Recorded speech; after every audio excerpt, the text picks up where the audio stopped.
Olá! O assunto é resiliência e estabilidade dos sistemas ecológicos. Vamos aqui fazer uma introdução. Esse assunto foi tratado pelo cientista Hawley em 1973 em um artigo que escreveu.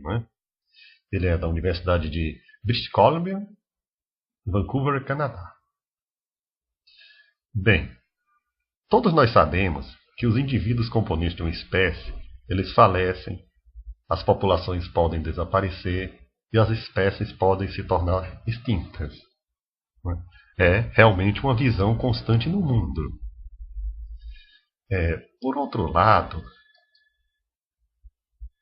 não devemos concentrar tudo isso somente na presença ou ausência, mas também no número de organismos e no grau de constância de seus quantitativos.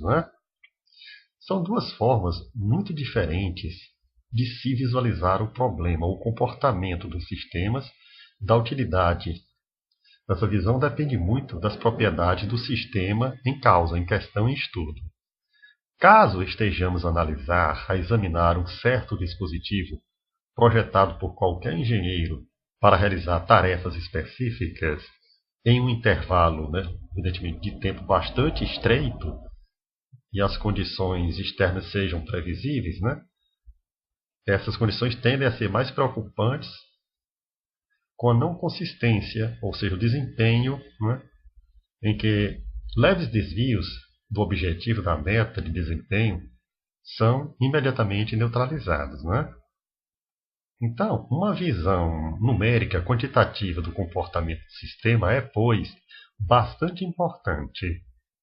Com a atenção focada, centralizada na obtenção de constância, os eventos críticos podem ser em termos de amplitude e frequência de suas oscilações. Esses estudos podem ser realizados. Entretanto, caso estejamos lidando com um sistema profundamente afetado por modificações externas a esse mesmo sistema, confrontando-se com possíveis modificações com o inesperado daquele momento, a constância de seu comportamento torna-se menos importante do que a persistência das relações. A atenção, pois, é deslocada para questões qualitativas, perfeito? Sobre a existência e não dessas relações. As análises tradicionalmente feitas, ou seja, as análises clássicas, em termos de ecologia teórica e também prática empírica, foram em grande parte herdadas de desenvolvimentos realizados pela física clássica, bem como de suas variantes aplicadas inevitavelmente.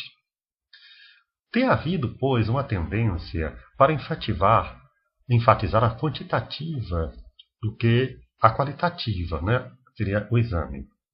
Em virtude de ser importante, nessa respectiva tradição, de se saber não apenas que uma quantidade é maior do que outra quantidade. Entretanto, precisamente, quão maior é esse valor?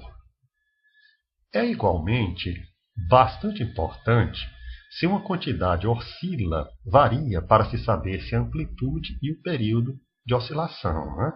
Devemos determinar a amplitude e o período de oscilação. Mas esta orientação pode simplesmente ser refletida em uma abordagem analítica, desenvolvida em uma área porque seria útil, e em seguida transferida para uma outra em que não pode ser avaliada. Nossa visão tradicional dos sistemas naturais pode muito bem ser uma realidade significativa em relação à conveniência perceptual. Não podemos, então, ser mais corujas assim, do que certas visões do passado, e sim tentarmos ter uma visão de futuro e uma visão centrada na modernidade. Bem, então o declínio é uma condição natural e as populações de insetos podem variar, por exemplo, ao longo de extremos, que só transformações logarítmicas podem facilmente ilustrar, ou seja, a gente analisar sobre o aspecto do logaritmo. Ademais, em regiões distintas, durante períodos curtos ou longos de tempo, as espécies podem desaparecer completamente e, após um determinado tempo, reaparecerem. Diferença útil, introspecção pode ser obtida, pois, através da visualização do comportamento de sistemas ecológicos, em termos de probabilidade de extinção de seus componentes, e deslocando-se a ênfase dos estados de equilíbrio para as condições de persistência. Uma visão focada no equilíbrio é essencialmente estática, pois pode fornecer pouco de conhecimento sobre o comportamento transitório de sistemas que não estão perto ou próximos do equilíbrio em questão. Os sistemas naturais não perturbados são suscetíveis de passarem para um estado transitório. Eles serão igualmente assim sob a influência do homem.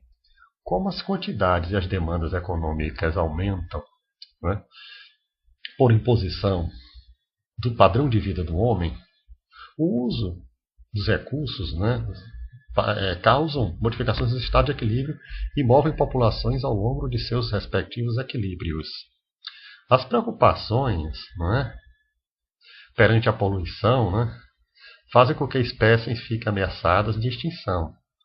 Isso representa sinal específico de que o bem-estar do mundo não é adequadamente descrito, por concentrar-se em equilíbrios e condições próximas a eles. Além disso, as estratégias com base nesses dois pontos de vista diferentes do mundo poderiam muito bem ser antagônicas. É pelo menos concebível a gente poder conversar sobre o esforço eficaz e responsável para o fornecimento de um rendimento máximo sustentável, a partir de uma população de peixes, por exemplo, ou um fornecimento de água, de recursos, isso a partir de um divisor de águas presente na bacia hidrográfica. Ambas as visões de equilíbrio estariam centradas. Podem, evidentemente, por paradoxo, aumentar a chance ou a probabilidade de extinção de espécies. E a gente aqui vai estudar ao longo desse curso tanto a teoria ecológica, bem como o comportamento dos sistemas naturais, para que a gente consiga detectar as diferenças existentes que podem provocar comportamentos diferentes e como essas informações podem ser úteis tanto em termos empíricos quanto em termos conceituais ou teóricos. Eu gostaria de agradecer a atenção de vocês. Continue a gostar do nosso canal, a avaliar nosso canal, a se inscrever em nosso canal.